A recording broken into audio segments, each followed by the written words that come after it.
নারায়ণগঞ্জের আলোচিত সংসদ সদস্য জনাব শামীম ওসমান, তাকে নিয়ে অনেকগুলো পত্রিকাতে নিদারুণ সব যাকে বলা হয় নেতিবাচক খবর প্রকাশিত হচ্ছে। তারপর তার বিভিন্ন কর্মকাণ্ড নিয়ে সামাজিক মাধ্যমে যে ট্রল, এটি কোনো অবস্থাতেই থামছে না।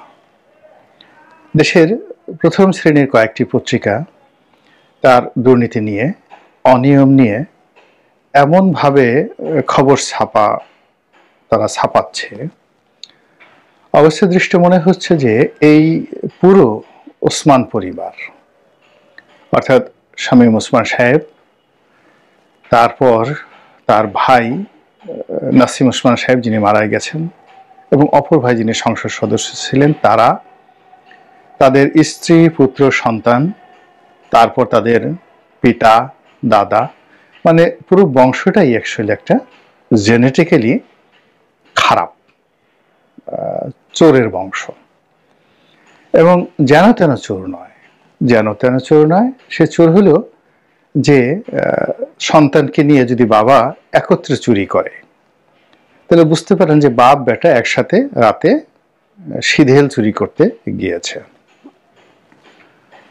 2 নম্বর হলো যে স্ত্রীকে সঙ্গে নিয়ে চুরি করছে। স্বামী স্ত্রী দুজনই চোর, অর্থাৎ স্বামী হলো চোর আর স্ত্রী হলো চুরনি। আমাদের যে সমাজের ব্যাড কালচার, সেটা হলো আমরা যখন কোনো মানুষকে ছোট করতে চাই তখন দুটো কাজ করি। প্রথমত নিজেকে দিয়ে চিন্তা করি যে আমি আসলে কত খারাপ। মানে আমি যদি নিজে চুরি করতাম তাহলে আমার স্ত্রীকে সঙ্গে করে নিতাম কিনা, আমার সন্তানকে সঙ্গে করে নিতাম কিনা, কিংবা আমার বাবা যদি জীবিত থাকতেন সবাইকে নিয়ে আমরা একত্রে কলা, কচু, মুরগি, ডিম, সিধেল চুরি এই জিনিসগুলো একসাথে করতাম কিনা, বা ডাকাতি হলে সদল বলে সপরিবারে ডাকাতি করতাম কিনা, এরকম একটা চিন্তা যদি আমার মধ্যে থাকে, ওটাই আমি যখনই সুযোগ পাই আমার প্রতিপক্ষকে আমি ওভাবেই ট্রিট করি। এটা হলো আমাদের সমাজের কিছু সাহিত্যিক, কিছু সাংবাদিক, কিছু বুদ্ধিজীবী, কিছু রাজনীতিবিদ, তারা যখন কোনো মানুষের চরিত্র হনন করতে চান, ক্যারেক্টার অ্যাসাসিনেশন যেটিকে বলা হয়, এর চাইতে পৃথিবীতে কবিরা গুনাহ আর কিছু নেই। কোনো মানুষের চরিত্র নিয়ে যখন আপনি খুব বাজে কথা বলবেন, এটি অনেক সময় হত্যা করার চাইতেও গুরুতর অপরাধ হিসেবে বিবেচিত হয়। বা আপনি সমাজে একটা ফেতনা তৈরি করলেন, একটা মিথ্যা অপবাদ ছড়িয়ে দিলেন, যেটার কারণে সংঘাত সংঘর্ষ শুরু হয়ে গেল। এই ফেতনা সৃষ্টিকারীরা বা এই অপবাদ প্রদানকারীরা একেবারে জাহান্নামের সর্বনিম্ন পর্যায়ে চলে যাবে। তো যেটা বলছিলাম যে আপনি আপনার ব্যক্তিগত যে অভিজ্ঞতা, চিন্তা চেতনা, মন এবং মানসিকতা থেকে যখন আপনি কাউকে ছোট করতে চাইবেন, তখন আপনি নিজের দিকে প্রথমত চাইবেন। দ্বিতীয়ত আপনি বিবেকহীন, বুদ্ধিহীন, অমানবিক, পশুত্বের পর্যায়ে যখন আপনার সবকিছু চলে যাবে, ক্রোধ এবং অন্যকে ক্ষতি করার যে আপনার মনোবৃত্তি, এটিকে পাশবিকতা বলা হয়, এই পর্যায়ে যখন চলে যাবে তখন আপনি যে কোনো মানুষ সম্পর্কে যে কোনো কথা বলতে পারেন, লিখতে পারেন এবং ছোট করতে পারেন। এই দুটো কারণে সাধারণত মানুষের সম্পর্কে মানুষ যখন মন্দ কথা বলে, ক্যারেক্টার অ্যাসাসিনেশন ঘটায়, তখন এরকম ঘটনা ঘটে থাকে। তা আমাদের দেশের একটা কালচার হলো, বিশেষ করে রাজনীতির অঙ্গনে যখন যে বিপদে পড়ে, যে দল বা ব্যক্তি, আমরা তখন তাকে নিয়ে খুবই অশ্লীল, অশ্রাব্য ভাষায় কথা বলি। আপনি চিন্তা করুন, জনাব আল্লামা দেলোয়ার হোসেন সাইদি, তিনি যখন কারারুদ্ধ ছিলেন তখন তাকে হেয় করার জন্য তাকে দেলু রাজাকার, দেল্লা রাজাকার, অথবা তিনি ধর্ষণ করেছেন, ধর্ষণকারী, এই ধরনের কথাবার্তা যখন কোর্টে আলোচিত হতো, একটা সময় বিচারকদের মধ্যে এস কে সিনহার মতো মানুষ, যিনি একেবারে প্রো আওয়ামী লীগ, তারপরে তিনি বলতে বাধ্য হয়েছিলেন যে অনুগ্রহ করে এই ধরনের কথা বলবেন না, তিনি একজন সম্মানিত মানুষ, এবং এটা পত্রিকায় এসেছিল। আবার আমরা রাজাকার, আলবদর, আশামস এই কথাগুলোকে হেয় করার জন্য রাজনৈতিক প্রতিপক্ষ জনাব গোলাম আজমের মতো লোক, আলী হাসান মুজাহিদির সাহেবের মতো লোক, কামরুজ্জামান সাহেবের মতো মানুষ, এরকম বড় বড় মানুষ যারা পলিটিক্যাল কারণে বাংলাদেশে বিরোধিতা করেছিলেন, এটা সত্য, কিন্তু তাদেরকে আমরা ছোট করার জন্য ধর্ষণকারী, লুটপাটকারী, আরো যত কিছু রকম যে কথাবার্তা আমরা যে জিনিসগুলো বলি, গালাগাল করি, এগুলো মূলত আমাদের ব্যক্তিগত হীনমন্যতা, অর্থাৎ আমার নিজের চরিত্রের মধ্যে, রক্তের মধ্যে এই জিনিসগুলো আছে। অথবা দেখা যাচ্ছে যে এখানে আমি আসলে বাস্তব অবস্থার কারণে আর মানুষ নেই, নিজে পশুর পর্যায়ে চলে গিয়েছি, আমার বিবেক ভোতা হয়ে গেছে, বুদ্ধি ভোতা হয়ে গেছে, ফলে আমি যে কোনো মানুষকে, একটা হলো রক্তের মধ্যে আর একটা হলো অভ্যাসের মধ্যে, তা আমার অভ্যাসটা এমন হয়ে গেছে যে আমি আর এখন ওই পর্যায়ে নাই, আমি যে কোনো সম্মানিত মানুষকে অসম্মান করার মধ্যেই আনন্দ খুঁজে পাই। এখন এই অভ্যাস আমাদের রাজনৈতিক অঙ্গনে রাজনীতিবিদদের আছে, যে যখন ক্ষমতায় যায় সে তখন সেই ধরনের নোংরা কথা বলে। আবার এই রাজনৈতিক দলের যারা লেজুর বৃত্তি করেন তাদের মধ্যেও সেই বিষয় রয়েছে। তো এখন আওয়ামী লীগের সকলের বিরুদ্ধে গণহারে তারা চোর, তারা ডাকাত, তারা গুন্ডা, তারা বদমাশ, তারা ধর্ষণকারী, তারা ক্যাসিনো মানে খেলে, জুয়া খেলে, টাকা পাচার করে, এই জিনিসগুলো যে যার মতো করে বলে যাচ্ছেন। দ্বিতীয়ত, এই রাজনৈতিক দলের যারা কর্তা ব্যক্তি বা সারা বাংলাদেশে আওয়ামী লীগকে যারা ধারণ করেন বংশ পরম্পরায়, তাদেরকে এই জনসম্মুখে হেয় করার জন্য মহাকালের যত নোংরা কথা আছে সেই নোংরা কথাগুলো আবার মানে নতুনভাবে এই 2025 সনে ব্যাপকভাবে প্রচার করা হচ্ছে। এতে যাদের চরিত্র হনন করা হচ্ছে তাদের কতটুকু ক্ষতি হবে আমি বলতে পারি না, তবে আমরা যারা এই কথাগুলো শুনছি কিংবা আমরা যারা বলছি, আলটিমেটলি আমাদের মনোজগতে এই বিষয়গুলো নিদারুণ নেতিবাচক প্রতিক্রিয়া তৈরি করবে, আমাদেরকে অসুস্থ বানিয়ে ফেলবে, আমাদেরকে সামাজিকভাবে আরো অসম্মানিত করে ফেলবে, এবং আমাদের ছেলে সন্তান, স্ত্রী পুত্র নিয়ে আমরা নিজেদের মধ্যে একটা পাশবিক পরিবেশ, একটা বন্য পরিবেশ আমরা তৈরি করে ফেলবো। কথাগুলো বললাম এই কারণে যে বাংলাদেশে জনাব শামীম ওসমানকে নিয়ে এবং তার পরিবারকে নিয়ে অনেক অনেক বদনাম হয়েছে।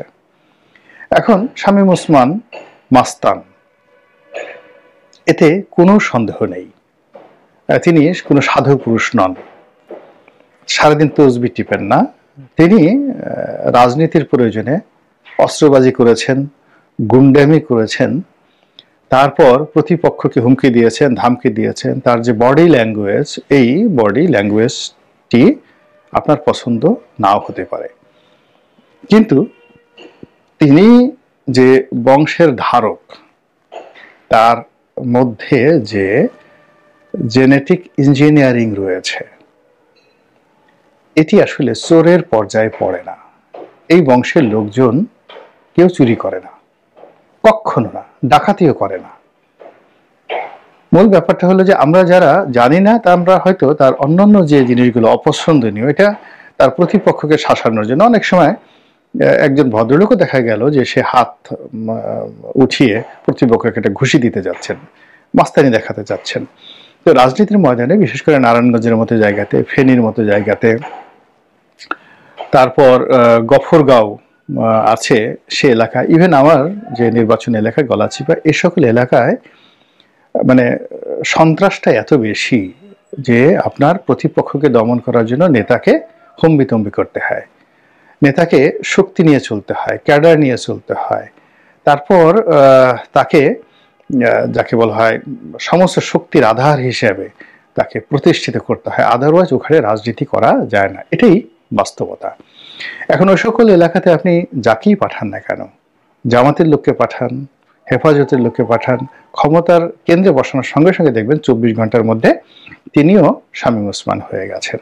তো যেটা বলছিলাম যে শামীম ওসমানের দাদা, তার বাবা, তার ভাই ব্রাদার ওই এলাকাতে রাজনীতিতে তাদের যে কন্ট্রিবিউশন, এটি বাংলাদেশে এই ধরনের পরিবার, মানে 3 জেনারেশন, মানে শামীম ওসমান 4 জেনারেশন, শামীম ওসমানের সন্তানদেরকে যদি ধরি, সেই সন্তান, তারপর শামীম ওসমান, তার বাবা এবং তার দাদা, 4টি জেনারেশন কন্টিনিউয়াসলি একটি রাজনৈতিক আদর্শ ধরে আছে। 1, 2 নম্বর হলো তারা রাজনীতি করছে, 3 নম্বর হলো জনগণের সঙ্গে তাদের যে অ্যাটাচমেন্ট। এইরকম যদি আপনি খুঁজতে যান, সারা বাংলাদেশে শামীম ওসমান পরিবারের মতো দ্বিতীয় কোনো পরিবার আপনি পাবেন না। তাদের সঙ্গে মোটামুটি সালাউদ্দিন কাদের চৌধুরী সাহেবের পরিবারের মিল থাকতে পারে। এর কারণ হলো ফজলুল কাদের চৌধুরী, সালাউদ্দিন কাদের চৌধুরী এবং তার সন্তানেরা এখন রাজনীতি করছেন। এখানে 3টি জেনারেশন, কিন্তু 4র্থ জেনারেশনে রাজনীতি করছেন এবং সফলভাবে রাজনীতি করছেন, এবং পুরো জেলা এবং বাংলাদেশে যাদের পরিচিতি রয়েছে তার মধ্যে নারায়ণগঞ্জের ওসমান পরিবার 1 নম্বর। এখন এই 1 নম্বর ওসমান পরিবার চুরি করছেন। চোর বলতে আমরা কি বুঝি? চোর বলতে আমরা বুঝি যে সিধেল চোর, সারা গায়ে তেল মেখে কোনো মতে একটা নেংটি পরে, অথবা অনেক চোর উলঙ্গ হয়ে ঘরে ঢুকে সেই এর হাড়িটি পাতিলটি এইগুলো তারা চুরি করে। আবহমান বাংলায় এদেরকে চোর বলা হয়, সিধেল চোর, ঘরে শীত কেটে। বর্তমান জমানাতে আসলে এখন সিধেল চোর নেই। দ্বিতীয় যে চোর আছে সেটা হলো গ্রাম বাংলায় কলা চোর, মুরগি চোর, এমনকি ডিম চোর। আপনারা যারা গ্রামে থাকেন তারা দেখছেন যে গ্রামে অরক্ষিত অবস্থায় মুরগির খোপ থাকে, ঘরের বাইরে থাকে। তো রাতে এসে শিয়ালও যেমন মুরগি চুরি করার চেষ্টা করে, আবার কিছু মানুষ ওই খোপ থেকে মুরগি চুরি করে নিয়ে যায় বিশেষ কৌশলে। আবার অনেক ক্ষেত্রে মুরগি চুরি না করে দেখা গেল 4-5টা ডিম চুরি করে নিয়ে যায়। প্রচন্ড অভাবের তাড়না এই কাজগুলো হয়ে আসছে। বর্তমান জমানাতে আসলে এই চৌর্যবৃত্তিগুলো নেই বললেই চলে। তো কাজেই এখানে যার সম্পর্কে আপনি চোর শব্দটি ব্যবহার করছেন এটি ব্যুৎপত্তিগতভাবে ঠিক না। আপনি কাউকে ডাকাত বলতে পারেন, আপনি তাকে ছিনতাইকারী বলতে পারেন, এই গেল একটি বিষয়। 2 নম্বর হলো যে বাবা এবং ছেলের সম্পর্কটি সবসময়ই পবিত্র থাকে, এবং পৃথিবীর সবচেয়ে খারাপ পিতাও তার সন্তানকে চোর বানাতে চায় না এবং নিজের কুকর্মের অংশীদার বানাতে চায় না। যে যতটা ভালো তার সন্তানকে চায় তাকে আরো ভালো করার জন্য। তো সেই ক্ষেত্রে শামীম ওসমান তার ছেলেকে নিয়ে সদল বলে সে রাষ্ট্রীয় সম্পত্তি লুটপাট করেছে, চুরি করেছে, ডাকাতি করেছে, এই ধরনের খবরগুলো আমি শুধু একজনকে নিয়ে বলছি না, আরো অনেকের জন্য। এটা বিএনপির ক্ষেত্রে প্রযোজ্য, যে বিএনপির যাদের বিরুদ্ধে আওয়ামী লীগ এ ধরনের সমালোচনা করেছে তারাও ঠিক একই গুনার কারণে আজকে বিপদে পড়েছে। আবার দ্বিতীয়ত, যে সবচেয়ে খারাপ মানুষটিও তার স্ত্রীকে সম্মান করে, স্ত্রীকে নিয়ে একসঙ্গে কুকর্ম করে, এরকম লোক আপনি কোটিতেও একজন খুঁজে পাবেন না। দ্বিতীয়ত, শামীম ওসমান সাহেবের যেভাবে একটা বংশগত ঐতিহ্য রয়েছে, তার স্ত্রীরও একটা কিন্তু বংশগত ঐতিহ্য রয়েছে, এবং সেই ঐতিহ্যের সঙ্গে রাজনীতি, শিক্ষা এবং যাকে বলা হয় সর্বভারতীয় যে ট্রেডিশন, সেই ট্রেডিশনে একটা মিল রয়েছে। তার স্ত্রী তিনি সম্ভবত আবুল হাশিমের ভাগ্নি অথবা ভাতিজি, অর্থাৎ এই যে আবুল হাশিম সাহেবের ছেলে হলো বদরুদ্দিন ওমর। তো তিনি সম্ভবত না, মানে আমি শুধু এখানে ভাগ্নি অথবা ভাতিজি দুটোর একটা হবেন। এখন আবুল হাশিম সাহেবকে সর্বভারতীয় রাজনীতিতে যিনি মহাত্মা গান্ধী, পণ্ডিত জওহরলাল নেহরুদের পর্যায়ের নেতা ছিলেন, আর বঙ্গীয় রাজনীতিতে আবুল হাশিম সাহেব শেরে বাংলাকে ফজলুল হক, নেতাজি সুভাষচন্দ্র বসু, শরৎ বসু, ওনাদের পর্যায়ের আবুল কালাম আজাদ, ওনাদের পর্যায়ের নেতা ছিলেন। তো কাজেই সেই যে রক্তের ধারক, তাকে আপনি হঠাৎ করে চুরুনি বলে ফেলবেন, মহিলা চোর বলে ফেলবেন, এটি আসলে এক ধরনের মানসিক বিকারগ্রস্ততা। তিনি যেই হন না কেন। আমাদের এই সমাজে এখন ডিপলিটাইজেশন চলছে, বিরাজনীতিকরণ, অর্থাৎ রাজনীতিবিদদেরকে চোর, রাজনীতিবিদদেরকে চাঁদাবাজ, রাজনীতিবিদদেরকে জুলুম এবং জাহেল, এই কথাগুলো বিএনপির ক্ষেত্রে প্রযোজ্য হোক, আওয়ামী লীগের ক্ষেত্রে প্রযোজ্য হোক, কিংবা জামাতের ক্ষেত্রে প্রযোজ্য হোক, এই কথাগুলো ব্যবহার করার মাধ্যমে মূলত মানুষকে রাজনীতির ব্যাপারে নিরুৎসাহিত করা হচ্ছে। এবং সেখানে তৃতীয় শক্তি, সেটা মিলিটারি হোক, আমলাতন্ত্র হোক, তত্ত্বাবধায়ক হোক, সুধী সমাজের হোক, অরাজনৈতিক প্রতিষ্ঠানের হাতে রাজনৈতিক নেতৃত্ব ছেড়ে দেওয়ার একটা সুদূর প্রসারী চক্রান্ত। দ্বিতীয়ত, সমাজটিকে ধরে রাখে রাজনৈতিক নেতারা। আপনি নারায়ণগঞ্জের মতো জায়গাতে, ঢাকার মতো জায়গাতে এই যে লক্ষ লক্ষ পুলিশ দিয়ে, মিলিটারি দিয়ে যে কাজ আপনি করাতে পারবেন না, জনগণকে শান্ত রাখার বিষয়টি, নিয়ন্ত্রণ করার বিষয়টি, জনগণকে কমান্ড দিয়ে একটা জায়গার থেকে নেওয়ার জন্য যে কাজটি করা দরকার, এই কাজটি একজন রাজনৈতিক নেতা করতে পারেন একা।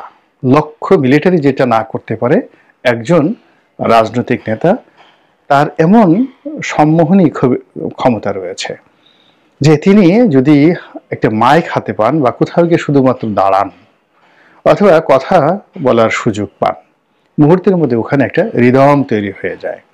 তা আমরা মূলত শামীম ওসমানদের মতো মানুষদেরকে বিচার না করে, জাস্টিফাই না করে, তাদেরকে আইনের আওতায় না এনে ঢালাওভাবে তাদের বিরুদ্ধে কথা বলে যে বিরাজনীতিকরণের দিকে দেশকে ঠেলে দিচ্ছি, এটি আলটিমেটলি আমাদের সবার জন্য ক্ষতিকর।